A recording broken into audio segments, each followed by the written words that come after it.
As a stay-at-home mom, you're probably worried about what happens to you financially during and after a divorce.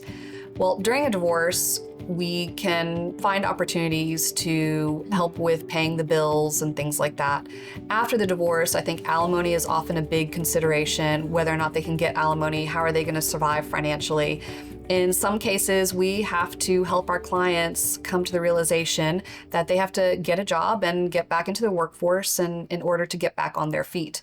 In those cases, sometimes we use strategies to either negotiate extras for them financially, or maybe we do things that will draw the divorce out a little bit longer to give them that time. Maybe they want to go back to school. And so we can ask for different concessions where school can get paid or you have a little bit extra time.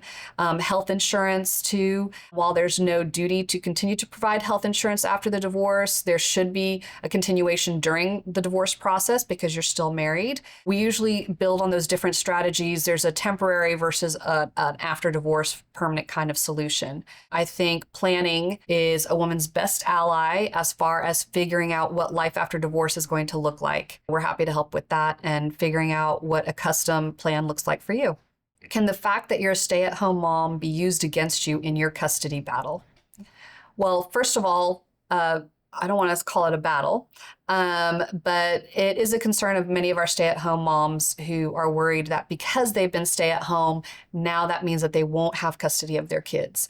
When in fact, it's actually kind of the opposite. The fact that you have been the stay-at-home mom, you have been the primary caretaker for these children, puts you in a prime position to continue to be their primary caretaker, right? The money part is something that we can figure out, whether it is getting you back into the workforce, whether it is getting you spousal support, whether it is getting a disproportionate share of the assets, figuring out some sort of a financial game plan for you to help continue the fact that you are going to continue to be that primary caretaker. I think women often hear their husbands threaten them, well, you don't have a job, you're going to be out on the street, so I'm going to take the kids. Like suddenly, all of a sudden, like you're going to be kicked out homeless and he gets the kids just because he earns more. That's completely false. So the courts are still going to look at how involved has he been as a dad? Has he been involved in the kid's life? Do you guys co-parent well? And those factors are going to go into how much the custody or the visitation time is going to be divided between you guys.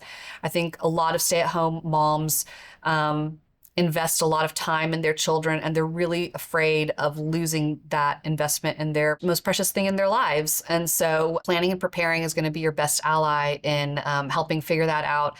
Getting educated as soon as possible about your rights will help minimize the stress during this process and when your husband is making these threats. I think one of the biggest concerns that stay-at-home moms have are, am I going to be homeless? Where am I going to live after this divorce? And so there's a couple of different ways that we can get them some financial help on a temporary basis. You can get help with attorney's fees. You can get help with paying the household bills. You can get temporary child support while you figure things out, while we gather the information. And then on the flip side, once you are through the tunnel at the end of your divorce, moving on to that next chapter, you have the opportunities for spousal maintenance. It's more challenging to get a long-term spousal maintenance. It is possible. You should talk to your lawyer about the factors in your case that would guide that decision. But more likely you're to get a disproportionate share of the marital estate. And then if you work with a financial advisor, they can also kind of guide how you're going to invest those assets. Now, if you're in a situation where there's a lot of debt, that needs to be explored as well with a professional, whether it be your lawyer or other financial professionals, to figure out how that debt is going to get paid. You can work with people like career counselors to get back on your feet. You know, what is a good career option for you? Those are different ways that stay-at-home moms can help minimize the stress of, am I going to be homeless? At our firm, we help stay-at-home moms prepare for the possibility or inevitability of getting back out into the workforce. And so I think there's different components to that, right? There is a sort of emotional acceptance that this is going to be something that has to happen.